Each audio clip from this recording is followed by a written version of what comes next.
নমস্কার বন্ধুরা, মেঘার সাথে বাঙালিয়ানার আরও একটি নতুন পর্বে আপনাদের সবাইকে স্বাগত। আজ আপনাদের সাথে শেয়ার করছি সম্পূর্ণ নিরামিষ একটি পাঁচমিশালি সবজি তরকারির রেসিপি, যেটা খুব সাধারণ কিছু সবজি এবং উপকরণ দিয়ে তৈরি করে নেওয়া যায়, কিন্তু স্বাদে এটা অসাধারণ টেস্টি হয়। ভাত হোক বা রুটি পরোটা অথবা মুড়ি দিয়ে খেতেও এই তরকারিটা দুর্দান্ত টেস্টি লাগে। ভীষণ সহজ এই রান্নাটা। তাহলে চলুন এবার রেসিপিটা দেখে নেওয়া যাক। প্রথমে একটা কড়াই ভালো করে গরম করে নিয়ে তার মধ্যে আমি 3 টেবিল চামচ মতো সর্ষের তেল দিয়েছি। অবশ্যই কিন্তু রান্নাটা সর্ষের তেলেই করতে হবে। তেলটা গরম হয়ে গেলে এর মধ্যে আমি একটা শুকনো লঙ্কা এবং 1 চা চামচ মতো পাঁচফোড়ন দিয়েছি। পাঁচফোড়নটাকে একটু ভাজা করে নিতে হবে, মানে 15 থেকে 20 সেকেন্ড মতো পাঁচফোড়ন এবং শুকনো লঙ্কাটা একটু ভেজে নিয়ে তারপর আমি এক এক করে এর মধ্যে সমস্ত সবজি দিয়ে দিচ্ছি। এখানে আমি সবজির মধ্যে নিয়েছি ঝিঙে, পটল, বেগুন, আলু এবং কুমড়ো।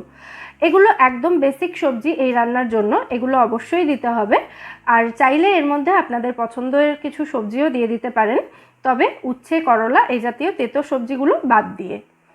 সবজিগুলো সমস্তটা দেওয়ার পর এবার খুব ভালো করে নাড়াচাড়া করে একদম হাই ফ্লেমে রেখে সবজিগুলোকে একটু ভেজে নেব 5 থেকে 6 মিনিট মতো। সবজিগুলো ভাজার সময় যদি গ্যাসের ফ্লেম কমিয়ে রাখা হয় তাহলে কিন্তু সবজি থেকে জল ছেড়ে যাবে এবং সবজিগুলো ভালো করে ভাজা যাবে না। তাই আমি হাই ফ্লেমে রেখে 5 মিনিট মতো সবজিগুলো একটু ভেজে নিয়েছি। এখন দেখুন ভাজার পর সবজিগুলো একটু মজেও গেছে, পরিমাণে একটু কমও মনে হচ্ছে। এবার এই সবজির মধ্যে আমি দিয়ে দেব 1 টেবিল চামচ মতো আদা কাঁচা লঙ্কা বাটা, 1 ইঞ্চ মতো একটা আদার টুকরো এবং 3টে কাঁচা লঙ্কা আমি এখানে একসাথে বেটে দিয়েছি।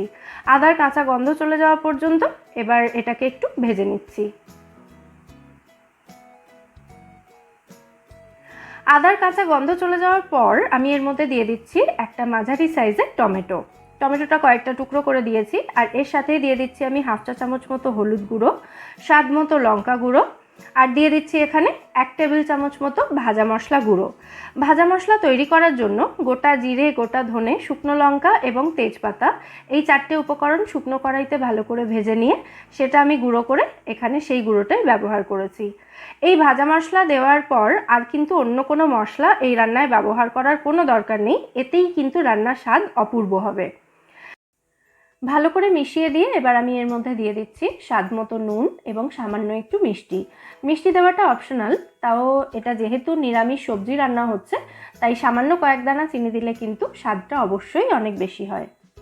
সমস্ত উপকরণ আমি ভালো করে মিশিয়ে নিয়েছি। এবার কড়াইটাকে ঢাকা দিয়ে গ্যাসের ফ্লেমটা একদম লো রেখে এটাকে রান্না হতে দিতে হবে যতক্ষণ না সবজিগুলো সম্পূর্ণভাবে সেদ্ধ হয়ে যাচ্ছে সেই সময় পর্যন্ত।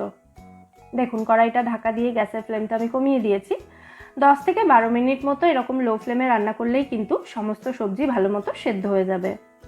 তবে মাঝে কিন্তু অবশ্যই 2-3 বার এটাকে নাড়াচাড়া করে দেবেন, তা না হলে নিচ থেকে কিন্তু পুড়ে যেতে পারে। আমি আলু এবং কুমড়ো এগুলো একটু চেক করে নিচ্ছি সেদ্ধ হয়েছে কিনা। দেখতেই পেলেন ভালো মতো সেদ্ধ হয়ে গেছে এগুলো। এবার আমি সবশেষে এর মধ্যে 1/2 চা চামচ মতো আরও ভাজা মশলা গুঁড়ো দিয়ে দিলাম। দিয়ে ভালো করে মিশিয়ে নিলেই আমাদের রান্না কিন্তু এখানে একদম রেডি হয়ে যাবে। সার্ভ করার আগে আমি গ্যাসের ফ্লেমটা অফ করে দিয়ে কড়াইটাকে ঢাকা দিয়ে 5 মিনিট মতো স্ট্যান্ডিং টাইমে রেখে তারপর সার্ভ করব। 5 মিনিট হয়ে গেছে, এবার আমি ঢাকনা খুলে নিলাম, তারপর এটাকে সার্ভ করে দিচ্ছি। ভাত হোক বা রুটি, পরোটা অথবা মুড়ি দিয়ে খেতেও কিন্তু এই সবজি তরকারিটা দুর্দান্ত টেস্টি লাগে। অবশ্যই বাড়িতে ট্রাই করবেন এই রেসিপিটা এবং আমায় জানাবেন এই রেসিপিটা আপনাদের কেমন লাগলো।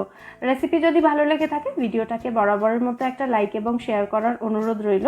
আর আপনি যদি আমার চ্যানেলটা এখনও সাবস্ক্রাইব না করে থাকেন অথবা আমার চ্যানেলে নতুন বন্ধু হয়ে থাকেন তাহলে অবশ্যই চ্যানেলটা সাবস্ক্রাইব করারও অনুরোধ রইল। ফিরে আসবো নতুন কোনো রেসিপি নিয়ে। সবাই সুস্থ থাকবেন, ভালো থাকবেন এবং সবাইকে খুব ভালো রাখবেন।